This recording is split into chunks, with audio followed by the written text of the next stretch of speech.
Oh, that's a massive shot. Down to center going short into Mahmood Haq. बिस्मिल्लाहिर्रहमानिर्रहीम। आप देख रहे हैं मेरा YouTube channel the match winner.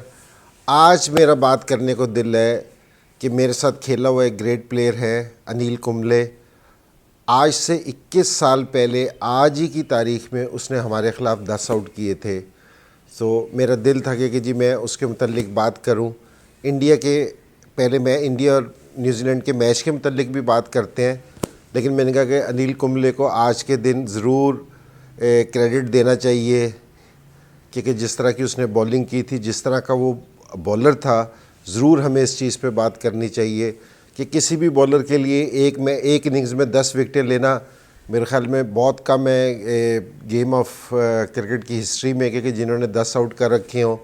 और स्पेशली अगेंस्ट पाकिस्तान के कि जी पाकिस्तान इंडिया के मैच हमेशा कांटेदार हुए हैं, प्रेशर वाले मैच हुए हैं। उसमें अपनी टीम को इसने टेस्ट मैच भी जितवाया था।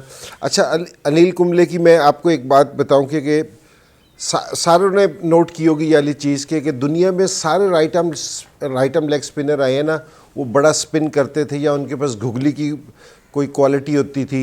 अनिल कुंबले कुछ भी ना लंबा टर्नर था ना वो घुगली करता था, लेकिन उसकी एक्यूरेसी इतनी थी, लाइन लेंथ इतनी ज़बरदस्त थी कि वो किसी भी बैट्समैन को ना मौका नहीं देता था स्कोर करने का, किसी भी टाइम रिलैक्स नहीं होने देता था।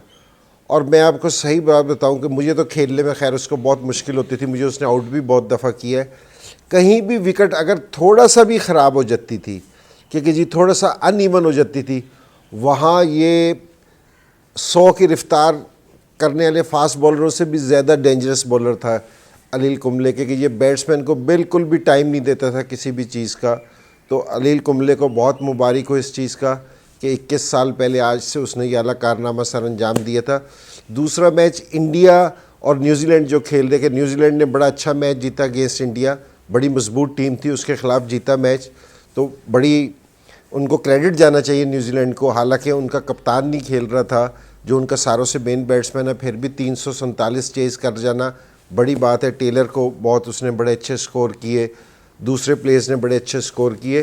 अच्छा, इंडिया की तरफ से भी बड़ी ज़बरदस्त परफॉर्मेंस हुई। मैं इंडिया की पहले भी ये वाली बात की थी, अब ये अय्यर आया है और के एल राहुल आया है।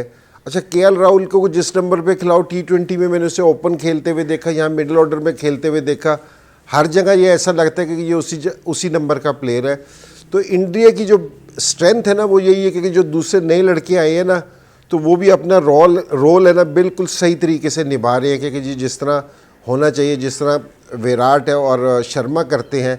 और इंडिया से भी रोहित शर्मा नहीं खेल रहा था क्योंकि जी उनका मेन बैट्समैन है, क्योंकि नहीं खेल रहा था, फिर भी उन्होंने बड़ा स्कोर किया। तो अब देखने की चीज़ ये है कि जी इंडिया किस तरह कम बैक करता है। हालांकि T20 में भी किया कम बैक, तो यहाँ भी इनको कम बैक करना पड़ेगा क्योंकि न्यूजीलैंड अपनी कंडीशंस में इतनी आसान टीम नहीं है क्योंकि जी जिसको आप है ना आराम से हरा सकें। और अच्छा, और इंडिया आजकल है ना स्टैट्स के हिसाब से ना सारों से ऊपर टीम जा रही है और बड़ी बैलेंस टीम है, सारों को पता है। लेकिन मैं आपको एक बात मैं बताता हूँ कि जिस टाइम ऑस्ट्रेलिया नंबर 1 टीम जा रही थी ना, कि बिल्कुल टॉप पे थी, तो जब भी वो टॉप पे होने के बावजूद भी इंडिया में आके इंडिया से खेलती थी ना, तो इंडिया इनको हरा देता था, फड़का देता था हर सीरीज़ में। तो स्टीव वॉर ने कहा कि जी हम उस टाइम नंबर 1 होंगे जिस टाइम हम इंडिया को इंडिया में हराएंगे।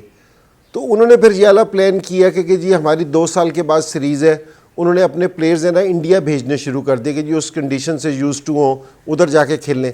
2 साल के बाद जिस टाइम सीरीज़ हुई ना, तो उन्होंने इंडिया को हरा दिया इंडिया में। तो उसने कहा कि जी अब हम नंबर 1 हुए। अगर इंडिया की भी जिस तरह की टीम है, अगर ये चाहती है कि जी हम भी उस तरह की टीम बने, तो इनको जो सी ये अवे सीरीज़ है कि जी जो बड़ी टीम है, न्यूजीलैंड बड़ी टीम है, छोटी टीम नहीं है, ये अपनी कंडीशंस की बहुत बड़ी टीम है, कि आपको इनको अपनी कंडीशंस में हराना पड़ेगा, इंग्लैंड को जाके इंग्लैंड में हराना पड़ेगा, ऑस्ट्रेलिया को ऑस्ट्रेलिया में बीट करना पड़ेगा, तो फिर जाके ना ये रियल नंबर 1 टीम होगी। और मेरे ख्याल में कि जी इनमें एबिलिटी है क्योंकि टीम बहुत बैलेंस है, तो ये कर सकते हैं। अब ये न्यूजीलैंड की आगे वाली सीरीज़ देखेंगे कि जी बड़ी इंटरेस्टिंग सीरीज़ होगी, क्योंकि जी मेरे नहीं ख्याल कि जी इंडिया भी इतने आराम से उनको जाने देगा। तो आगे के मैचेस देखेंगे तो फिर इंशाल्लाह उस पर बात करेंगे। Oh, that's a massive shot. Down the center going short into Mahmood Haq.